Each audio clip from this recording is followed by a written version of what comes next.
Tas namelis jau yra pastatytas ant pamatų. Mūsų kolegos įrengė pamatus ir užsakovas jau norėjo statyti namelį rimtai ant pamatų, ne ant polių, ne nieko, nes sakė, aš jau norėsiu turėti iki gyvenimo galo šitą namą. Tai užsakovui lygiai taip pat patiko mūsų siūlomi juodi aliuminiai langai, kurie ir iš vidaus yra juodi, ir iš lauko. Jis tokį dizainą ir kursis.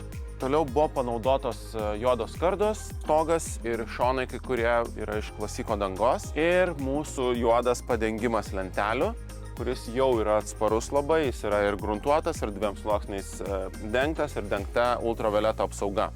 Ir išvaizda tų lentelių labai panaši kaip degintos medienos gaunasi, bet yra labai atspari. Su užsakovu dažniausiai dirbam nuo pradžių iki galo, nuo pamatų kasimos, viso statymo ir panašiai. Ir užbaigus namelių, užsakovas sako, gal galėtumėt padaryti man ir terasą, ir stoginę. Tai mes tiesiog dirbam toliau iki pilnai, kol viskas bus užbaigta ir užsakovas eis į pirtį. Tai čia terasai buvo išbetonuoti poliai, palikti sriegiai. Dabar jau poliai išdžiūvo, dedam agro plėvelę. Ir pirminį karkasą dėsim juodo metalo karkasą, tada vakuuminės pušies ir terasinės lentos su paslėptų tvirtinimu. Tai jeigu ir jūs norite tokio namelio, laisvalaikio erdvės ar pirties, kreipkitės į MM statybą, mes pasiruošę dirbti.